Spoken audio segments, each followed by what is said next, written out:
Welcome to Critical Aspects of Law Enforcement, a podcast where we dive into the physical, mental, emotional, and spiritual well-being of the law enforcement officer. Minor injury accident in the 2700 block of 156th Avenue Northeast. All right, welcome back to Critical Aspects of Law Enforcement. I'm your host, Vernon Phillips, and today on the show we've got a special guest. We've got Mike. I'm going to turn it over to Mike. I'm going to let him introduce himself, just give us a little background on who he is, kind of what he's done and where he is now, and then we'll dive into some conversations. Mike? What's up, man? So my name's Mike Ettenberg. I'm the founder of Frontline Optics. I spent a little over 10 years in fire and EMS. During that time, loved really every minute of it.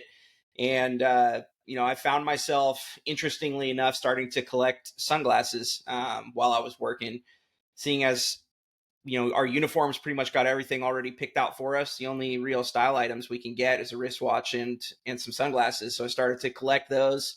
And as you know, life code 3, things happen fast. And I was just breaking, scratching, losing glasses left and right, $200 a pop left and right. And so I started looking into developing manufacturing sunglasses myself.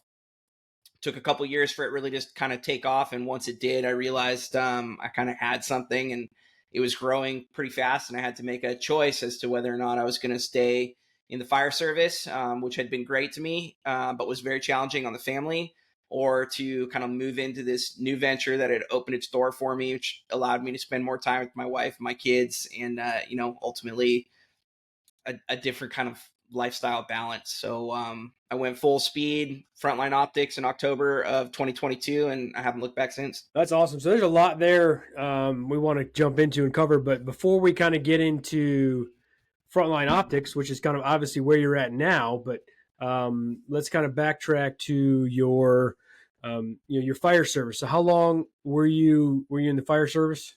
So I started as a reserve firefighter in 2012. Okay. And then till 2022. So yeah, good 10 years.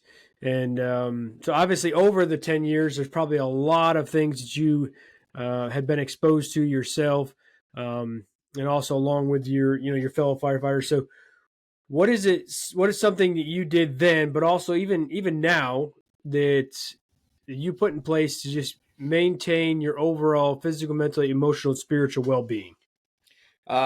Fitness. I mean, you've got to, and you don't have to go crazy with it. You don't have to be like some CrossFit guru guy, but as long as you're doing something every single day to get your body moving, get your mind right. I've noticed a huge difference in my life since making, a dedication to that side of things. Even now, with the fire service, it was a lot easier. We had designated time as long as a call didn't come in. So the whole crew was working out together at specific times of the day.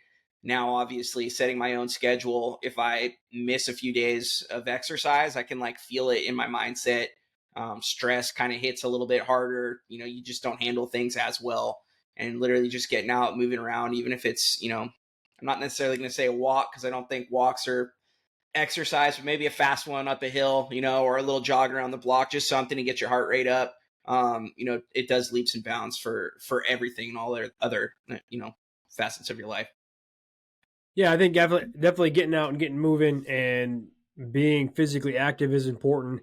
I know you've got a family. I know you've got little ones, so I know that keeps you pretty active and running and gunning all the time. If it's anything like my household, it is constant chaos all the time. Accurate.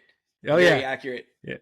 So it's just always something going on. Somebody's, messing with somebody else. They're terrorizing the dog. They're terrorizing the house. You get everything picked up and they come through and they dump everything out. So, I mean, just that keeps you physically active. But on top of that, if you try to do anything at home that's exercise related or being physically active, then that also gets incorporated into, because if your kids are anything like mine, I mean, if I'm out in the garage trying to get a workout in, my boys want to be out there with me, right? They're 4 and 2, and they don't want to just be out there. They want to be in the mix.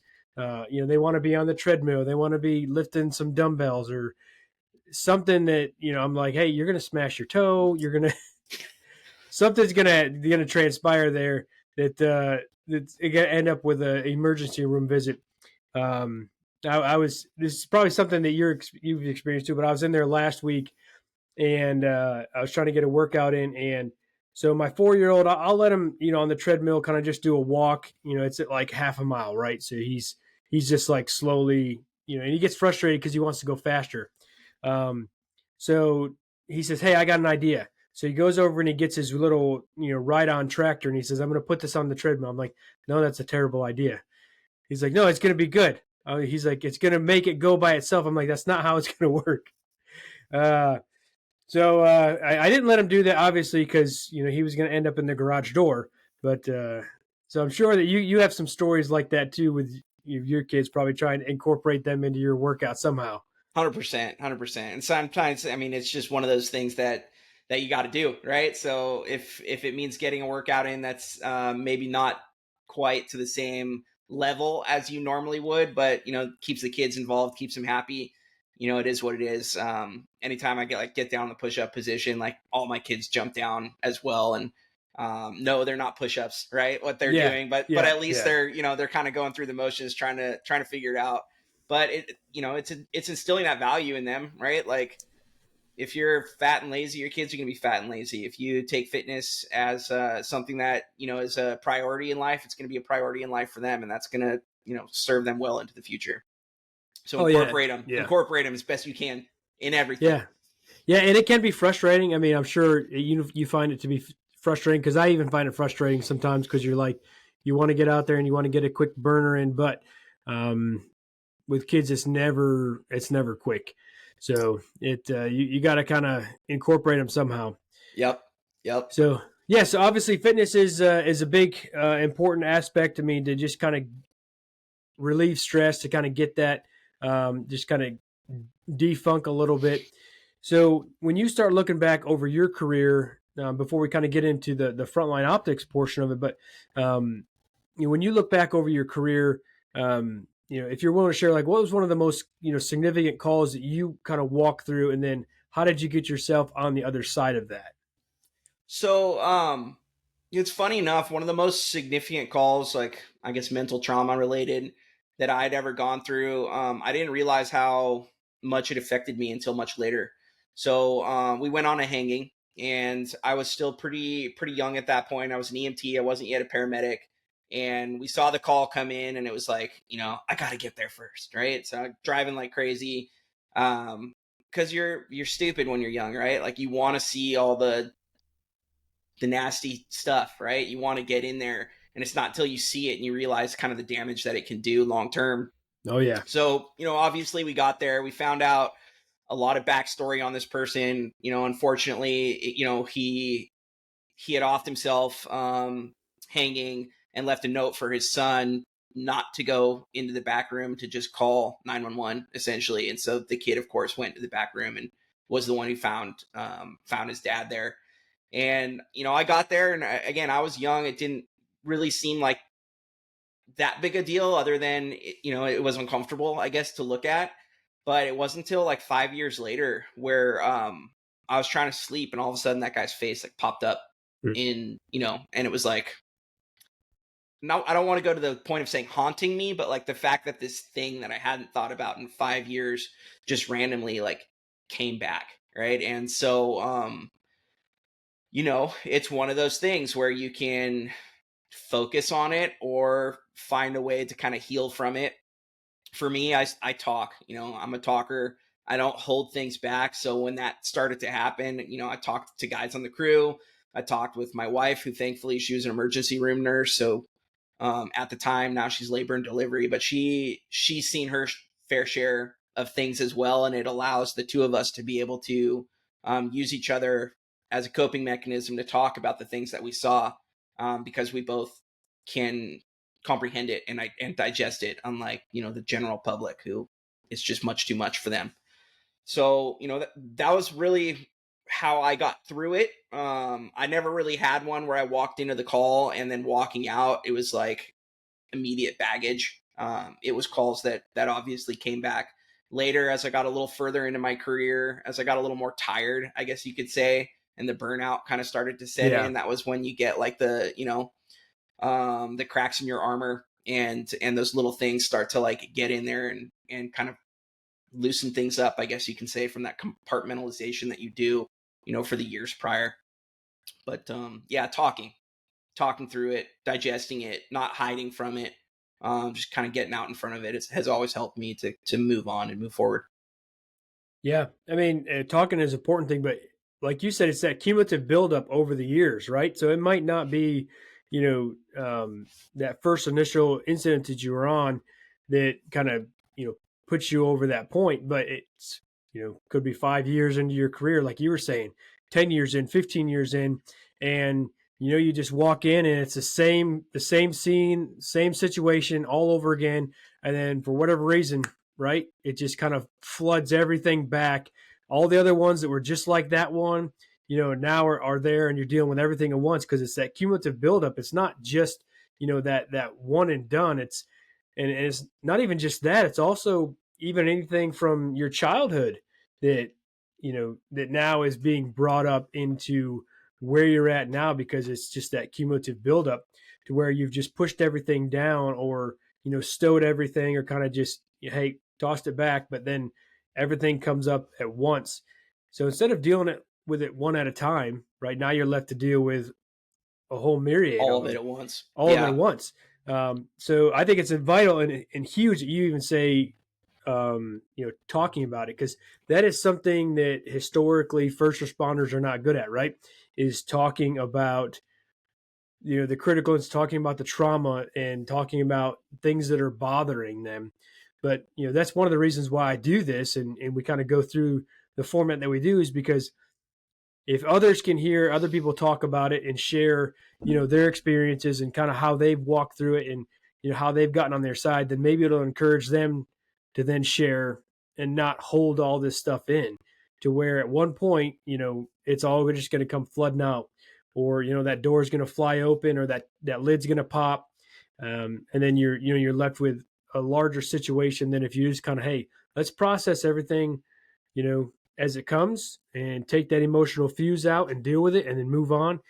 um, so It's talking at Yeah, it's yeah. definitely the way, and it's exactly how you said it. I always describe it as everyone's born with a bucket, right? Everyone's bucket is different size, and everything that you see from childhood on is a drop into that bucket.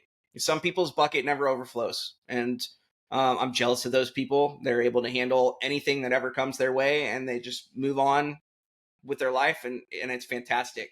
But for most of us, eventually that bucket's going to fill up, and it could be in 1 year, it could be in 5 years, it could be in 10, 15, 20, but like you said, as soon as that bucket does overflow, the floodgates are open at that point. And that's when we start dealing with people with suicides and all these other issues and substance abuse issues and just these things that kind of haunt our community.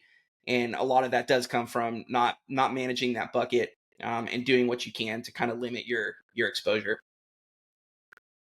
Yeah, I mean, especially in the first responder realm, especially on the law enforcement side. I mean, depending on what kind of call it is, if it's a particularly interesting call or potentially hot call or whatever, everybody's going to come to that.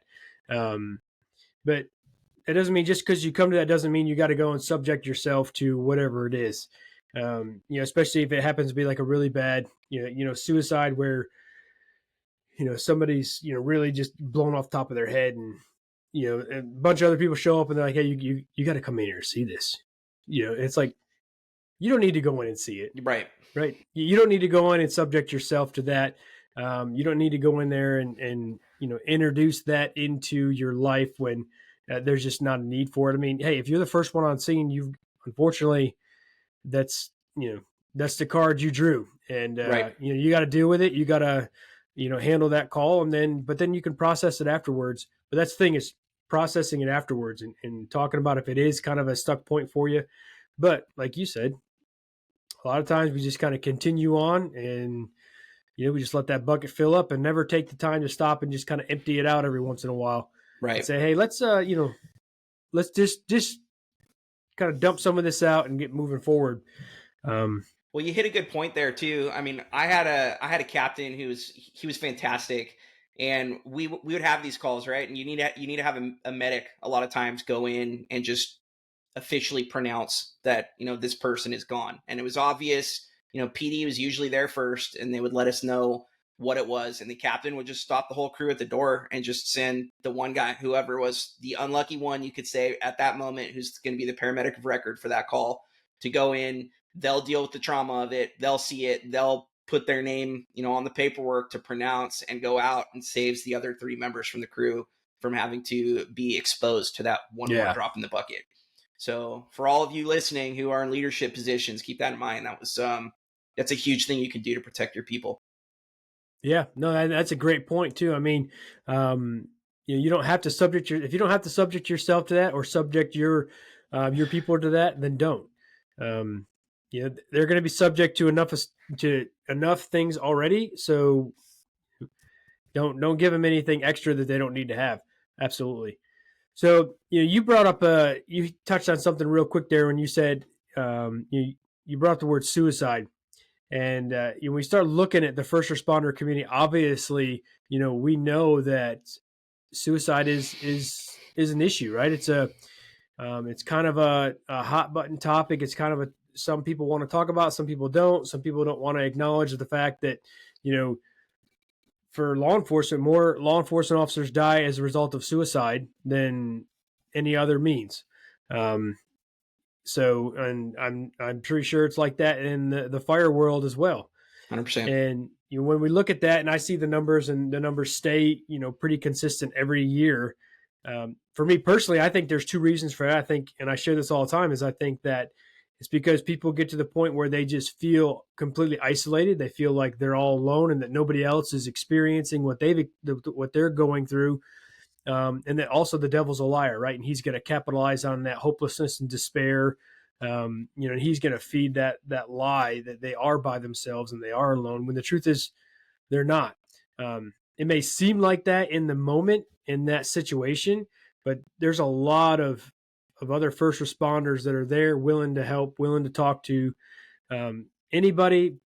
But it's like, all right, so how do we bridge that gap? And I talked about this in one of the last episodes. Like, all right, so we've got all these resources, we've got all these people that want to talk to somebody who's in need, but how do we bridge that gap now? How do we get an individual who's in crisis, who's at that point, to then make use of the resources and reach out and pick up the phone, or or text somebody, or just make use of that resource? So that's kind of where we're at now. I think as a first responder community is like, hey, how do we bridge this gap between the resources we have available and people making use of them?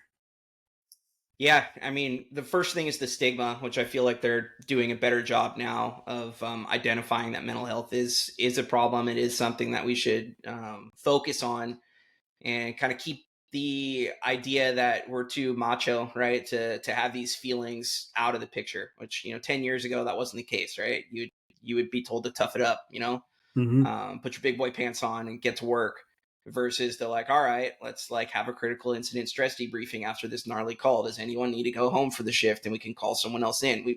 We're so much more understanding, but even then we're still behind the eight ball, right? We're still trying to play catch up.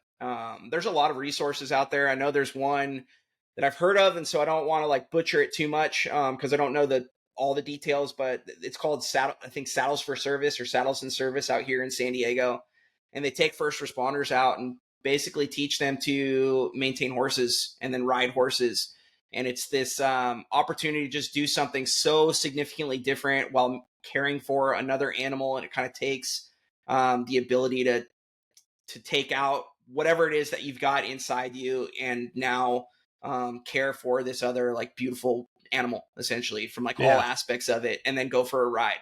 So there's a lot of kind of third party resources now that are popping up and kind of helping to bridge that gap. And I'm hopeful that in the next 10 years that we'll finally be ahead of that eight ball and start to fix these problems before they really arise.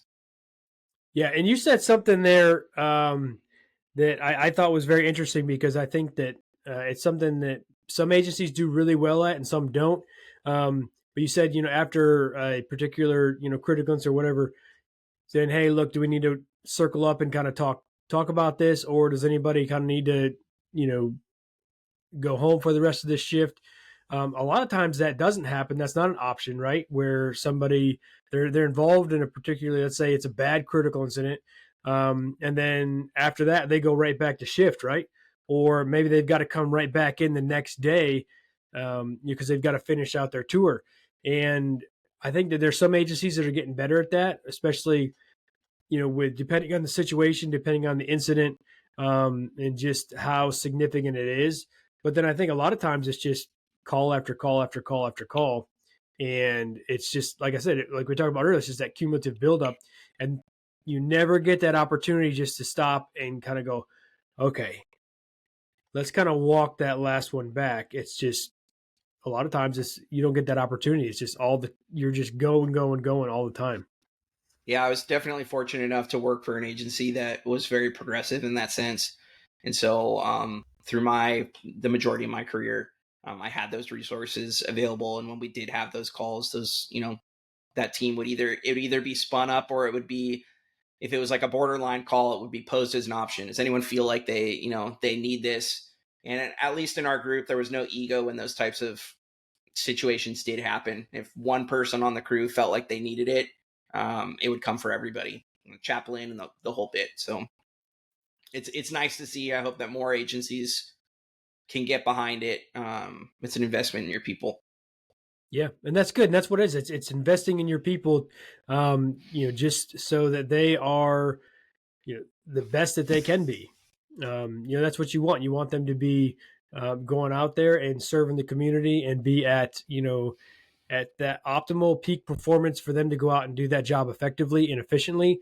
And if they're just weighed down, whether it's physically, mentally, emotionally, spiritually, if they've got something that they're dealing with and there's a lot of baggage there, then they're not going to be at that optimal peak performance to perform their duties and to be effective, not only for the community, but for their coworkers, right? Their peers that are there with them, that are, side by side, working through these calls with them. So I think that's huge. And so I want to kind of transition out of that into kind of try to lighten up a little bit. So as you look back on your career, what is one of the most awkward or funniest calls for service that you dealt with? I'm sure you've got a couple.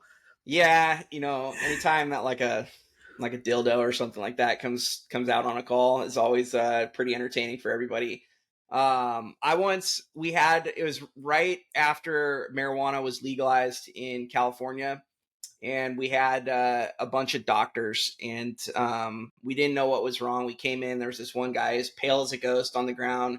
Everyone was like very like talkative, trying to be helpful, but you couldn't really understand what anyone was trying to tell you. But they were all trying to act smart. It was a bunch of doctors. And this guy's like soaking wet on the ground. We assumed like completely diaphoretic, like he's just sweating.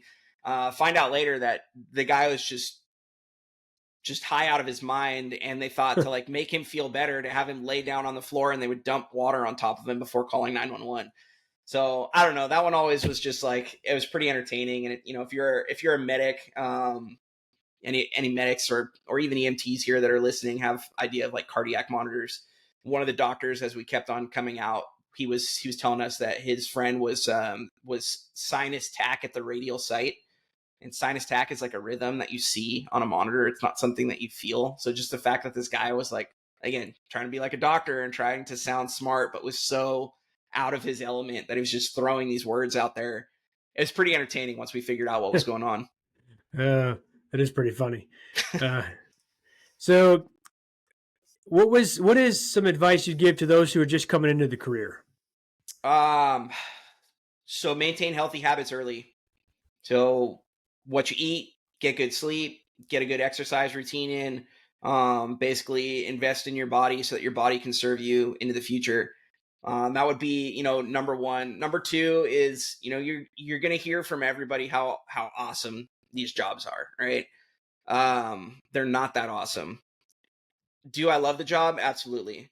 But I wish that I had been a little bit more prepared for the negatives that came along with it. So our families take a huge hit because we want to have these jobs, right? These service jobs. Well, we serve a community, and that means that that's time away from our own families. And when you're young, especially, a lot of us getting involved in this right out of high school, or fresh out of college, we don't have a concept of family yet. And so no one tells you, or when they do tell you, I should say, that you're going to miss weddings, you're going to miss birthdays, you're like, whatever, like Yeah. I'll stack my days and then I'll get a bunch of days off and I'll just make up for it on the back end. Well, that works when it's just like you and a spouse, potentially, if your spouse works a flexible schedule. But it's really challenging and creates a lot of issues at home. Childcare becomes a huge issue. Again, my wife, she's a shift worker. She works 7 a.m. to 7 p.m. at the hospital. There's not daycare that's open from 7 a.m. to 7 p.m. So managing that, having babysitters come early who can then drive your kid over to daycare and then pick them up from daycare and stay at the house until 8 p.m. when you come home, and you see them for like 5 minutes before, and all Yeah. while your husband, me in this situation, is gone for 48 to 96 hours just completely. That's hard. It's hard on the family. It's hard on the kids. They don't understand. So I wish that somebody maybe put a little more time and energy and effort into kind of really laying the foundation of what it is, that the sacrifice that you will be having as things go on, instead of just hearing like greatest job in the world, which it is, right? It is, but not without a significant amount of baggage. And I left, Yeah. right? Yeah, no, and I think we're going to get to that, but I think you're right. I think that there is, it is, being a first responder is a call, right? It's a call to go and serve your community, and there's a lot of really nice shiny things about it, and that's what gets promoted, right? The nice shiny things, kind of like the old dangling, dollar bill. And it's like, hey, come do this job. It's the greatest job in the world, and that may be true, but even the greatest job in the world comes with the really bad days. And when you have a really bad day in the first responder community, it's a really bad day. It's it's not just you go to work and the copier machine is down, and and now you can't print whatever it is. No, it's when you're a first responder and it's a bad day, you know, it's generally a pretty bad day. Yep. So, and that's what we don't. I think I think we're getting better, right, with the onboarding of people and saying, hey, look, yeah, this is all the shiny parts about it, but then here's some of the stuff you don't get to see, and you don't hear about, and how it's going to impact you, and how that, hey, if you don't put things in place early on, like you said, like, hey, put good, healthy strategies in place early on, 5 years from now, statistically, you're not going to be the same person you were when you started. And that's with your family, your friends, your coworkers. The job is going to change you, but it's up to you how much you allow that to change you, based on the things you set up and put in place early on to keep you from getting to that place where you're burnout, or to keep you from just that cumulative buildup to where one day you just say, you just implode, or you just say F it and here we go. So that's where, I think we're getting a little bit better. I think we could do better. So Be interesting if they could put like a class in, like in, whether it be an academy or, nowadays a lot of people go through a fire science program, which also includes an academy. So fire world, right? I'm not law enforcement, so I don't necessarily know, your guys' side of the house, but, as second responders over here, we've got a little bit more of an educational process. And in that educational process, if they could interject a class that was like a consequences class, right? Where you go in and you hear about all those things, and maybe that with those things come tools as to how you can correct them, but how you can better manage your house, right? How you can better manage your finances, how you can better manage the emotional toll that a critical incident, like all of these things, so that at least for like a good few hours out of your education, you are truly hit with the take the dangling carrot away and let's look at, the stuff that will change you, right? The stuff that will make Mike Ettenberg be different than Mike Ettenberg was yesterday. Yeah. Yeah, that would be amazing if it could Yeah, happen. and I'm pretty fortunate because I'm able to kind of do that with, through our regular in-service training, and I talk a lot about this, and I call it critical aspects, and that's kind of the whole idea behind, critical aspects of law enforcement and critical aspects, the nonprofit is like, hey, we're going to talk about the critical aspects of the profession, the things that impact you, the things that that change who you are, right? That change you physically, mentally, emotionally, and spiritually. Like the critical aspects, the critical components of the profession that really take a toll on you as an individual. So that's what we talk about. We talk about, hey, stress, how that affects you, and how critical incidents affect you, and how trauma affects you, and just how that may develop into PTSD, depression, anxiety, right? And how oftentimes in the first responder community, how do we deal with the trauma that we're going through or we're struggling with, or how do we deal with our demons? Well, most of the time it's alcohol, right? Yep. And is it a coping strategy? Yeah, but it's not a very healthy one. Right. So I think we're getting better, and but hopefully, it just continues to progress as we go along. So obviously, you've shifted from the first responder world into the business world, and that was a very strategic move for you. I'm sure there's probably a lot of time spent in that. A lot of decisions, a lot of just conversations between you and your wife, and just hey, what's the pros and cons, the benefits to this. So you kind of hit on a little bit when we did the intro. So let's kind of jump into that a little bit more in detail. Kind of that transition from the fire world into Frontline Optics, Sure. and just your whole mission behind that. Yeah, absolutely. So, again, launched the brand. I had no intention when launching the brand to leave the fire service. It was always just going to be something I did on the side and tried to grow it up slowly, I guess you could say. We're in the height of COVID during this time, so staffing was a nightmare. We're in California. We dealt with a couple of individuals in a small department, I should say, a two station department. But we had a couple of guys leave the state. We had a couple people retired. We had somebody go out on a long-term mental health type situation, and so the staffing levels were dropped. But just because the levels dropped didn't mean that we couldn't not have people on the fire engine. So we Yeah, I just mean, picked up. calls for service stayed the same, Yep. right? Yeah, exactly. So now you're short staffed, but calls of service are still there. So Yep. yeah, So we're working 5, 6, 7 days in a row, get 1, maybe 2 days off, work another 5, 6, 7 days in a row. The longest stint that I did was 11 days in a row. It was crazy, right? So with all of that, I'm suffering severe burnout. The business is starting to grow, and now I'm finally seeing this crossroads for the first time where it's okay. If I were to be able to give the business the energy that it needs, it could really go somewhere and could better myself financially than what I'm doing right now, allow me more time with my kids, which I'm completely missing them growing up, allow more time with my wife, because the two of us, it was like, we would never see each other. And when we did, I was so tired. I wanted to go and sleep and then wake up to get ready to go to work again. So it wasn't very healthy. So it kind of helped almost to make that transition possible in my mind. And it hit a point. I was told that I was going to be going to work for 11 days in a row. And it was like this kind of like snapping moment for me where I'd already been kind of toying with the idea. And I said, you know what? I'm done. I yeah, went into the chief's office. I'd already talked to him a month or so prior that I was thinking about leaving. And, his first thing he said to me is, before you say anything, look at all these guys that we're about to hire. And I was like, yeah. well, the group's really going to like that. You should probably add one more person to that list because it's going to be my 2-week notice.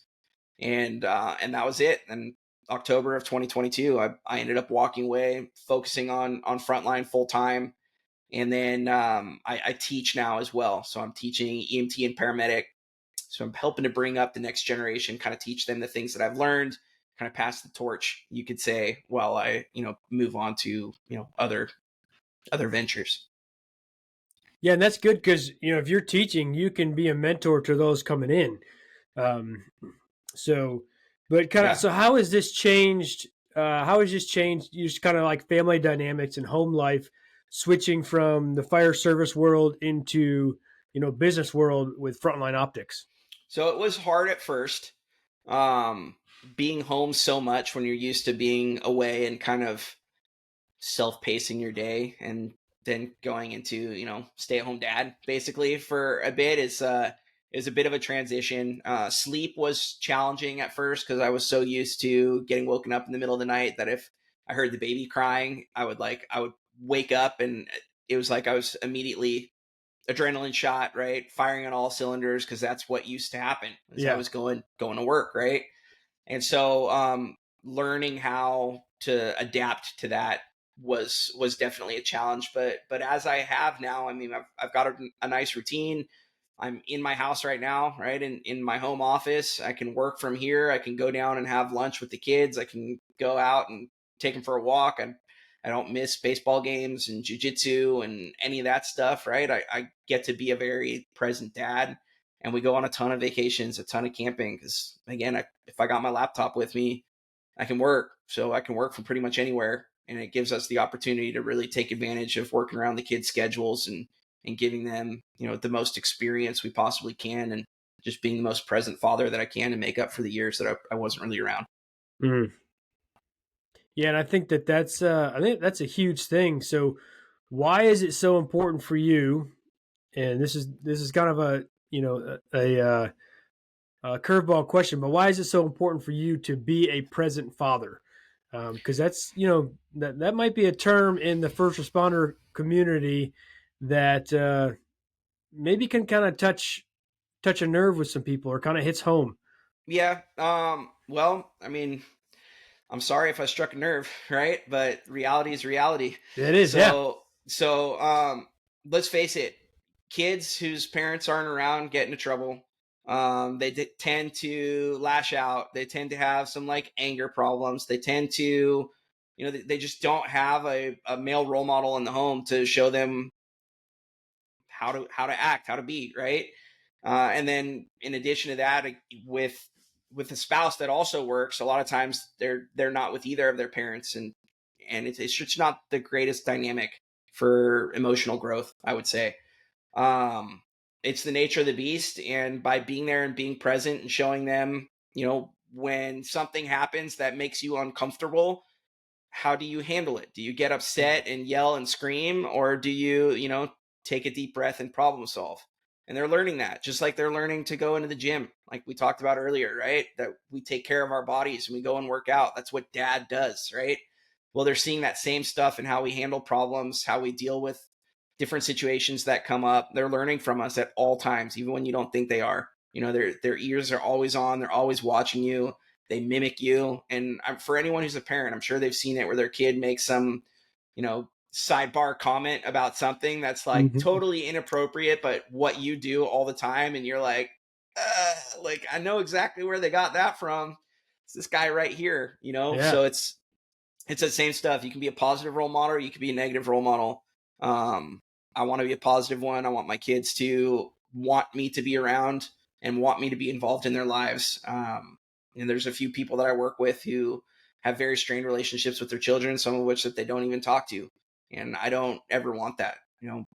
I've always wanted to be a father. I've wanted to raise children, and the worst thing that could possibly happen is if they didn't want me to be involved in their life.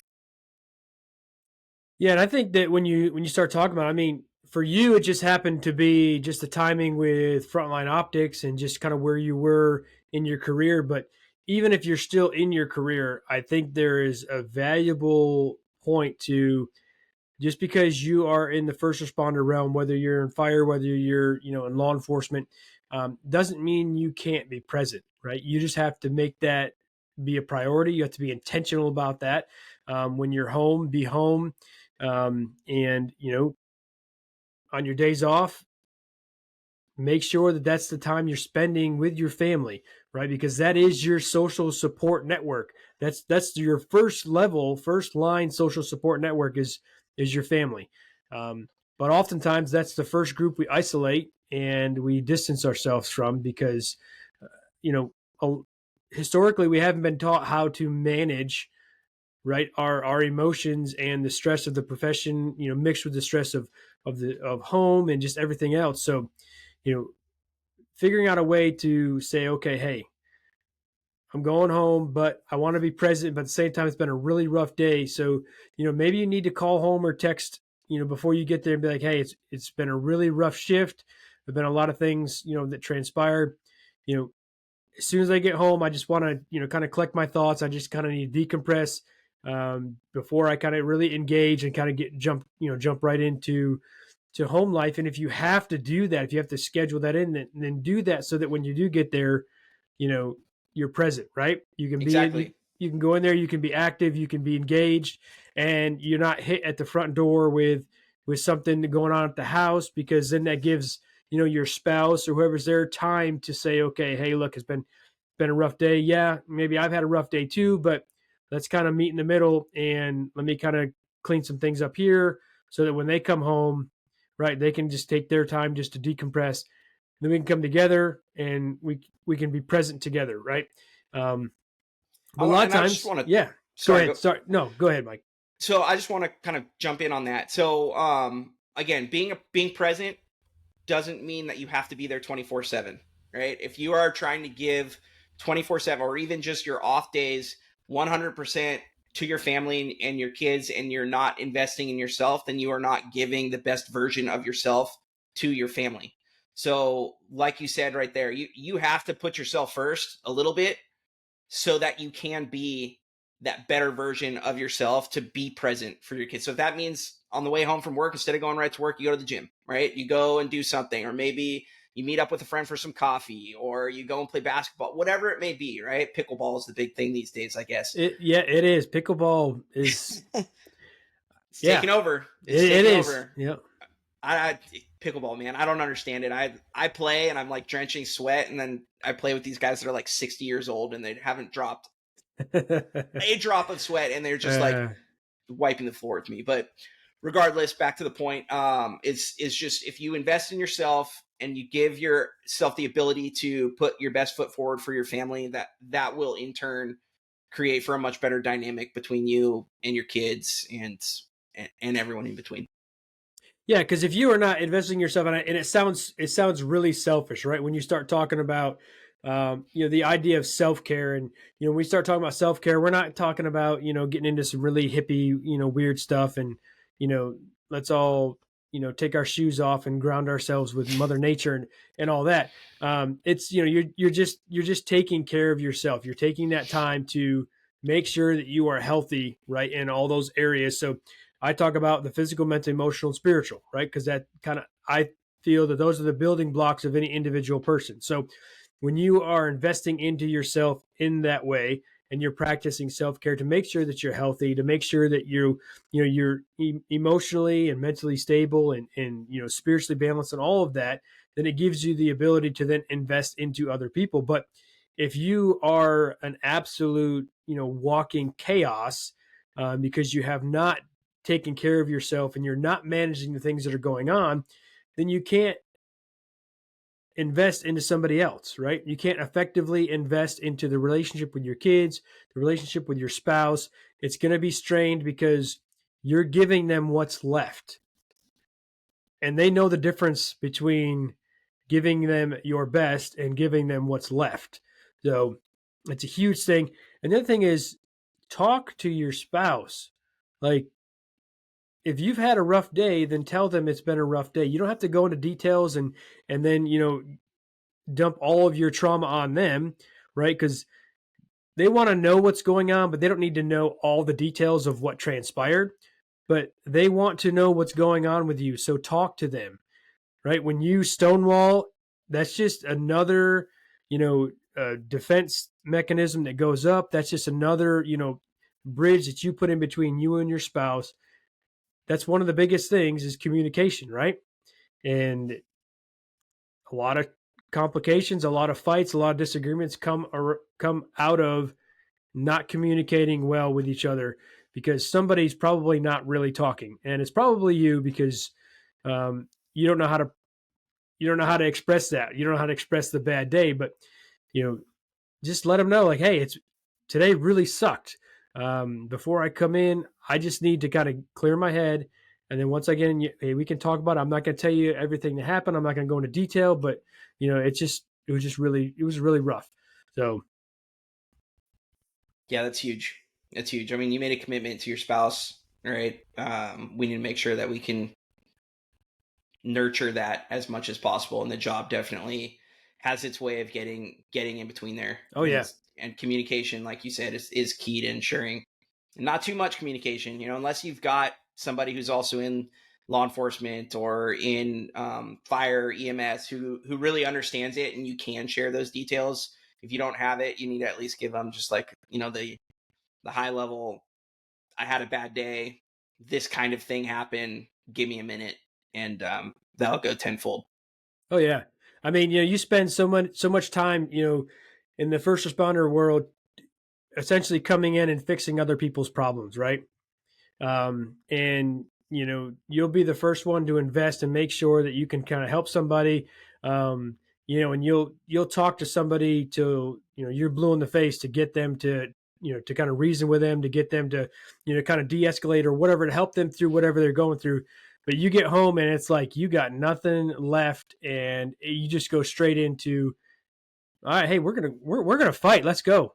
And it's like, so you'll spend all this time trying to invest in a stranger, but you won't do it at your home, right?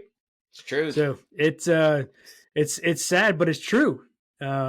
And so maybe they kind of need to I don't want to say reverse that, because we don't need to have a bunch of um, internal affairs investigations here, but you need to figure out a way to communicate. You need to figure out a way to say, hey, just before I come in, I need to kind of just decompress. But so kind of back to Frontline Optics. So what is your mission with Frontline Optics? Like, what is what is the whole mission behind the product that you are offering?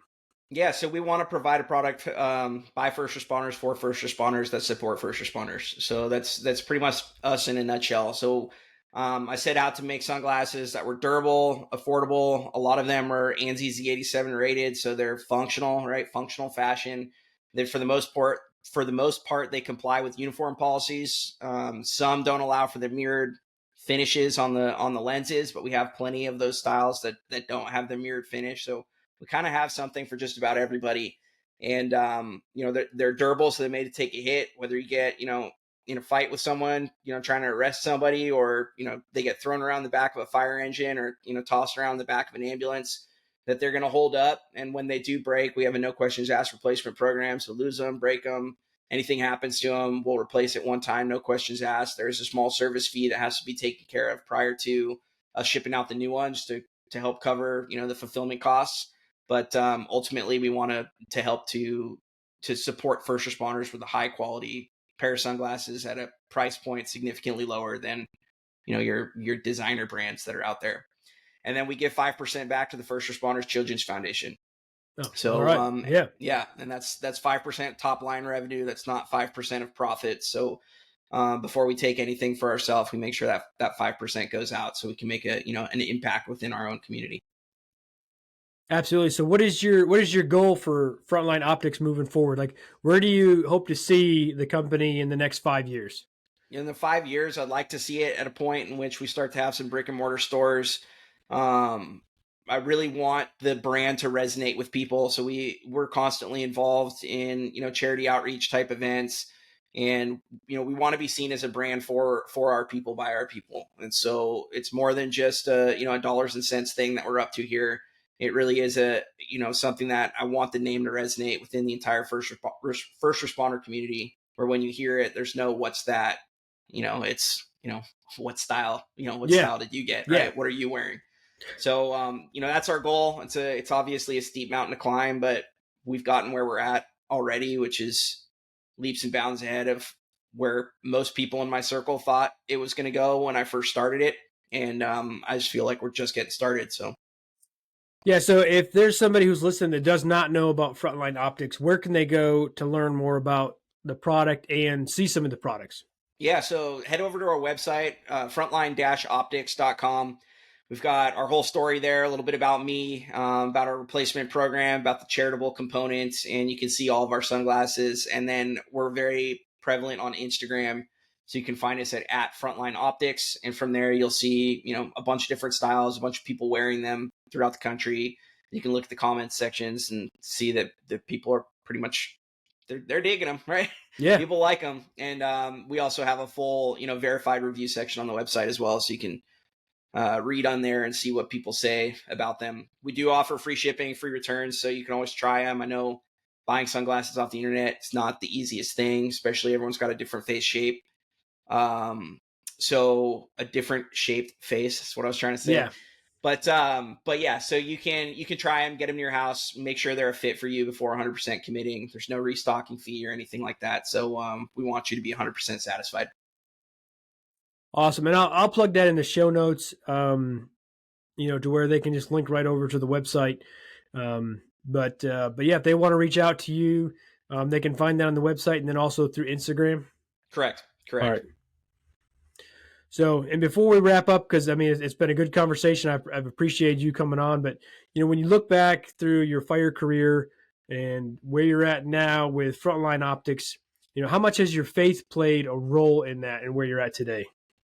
It's faith is an important thing. It's one of those things where there are opportunities where you don't know what's going on and you got to rely on something. So you rely on your faith and it'll always kind of steer you in the right direction. So, that was getting into the fire service to begin with, especially at the time that I went in was like a very challenging task ahead. And I was in kind of corporate America when I made the change. So, that took faith. And then being on the job and knowing I was going to stay protected and be able to make it home on the other end. And now at this point, putting my faith in the business and, knowing that this door is open for a reason, right? I'm supposed to walk through this door and not to fight it. Just, keep moving forward and trust. Yeah, absolutely. Have trust. Yep. So, well, Mike, I appreciate you coming on. I appreciate what you're doing with Frontline Optics and sharing, some of your stories and experiences, and also, just being a mentor to those who are coming into the career and the profession. So, I appreciate that, and I appreciate you coming on and taking the time. Yeah, thanks for having me. This was a blast. Absolutely. All right, sir. Thank you. All right, take care. I appreciate you tuning in and listening to Critical Aspects of Law Enforcement. Remember to subscribe to the podcast and share this resource with your fellow officers. The goal of Critical Aspects is to serve, support, and sustain the law enforcement professionals. So head over to www.criticalaspects.org for more resources and information. And as always, God bless and be safe.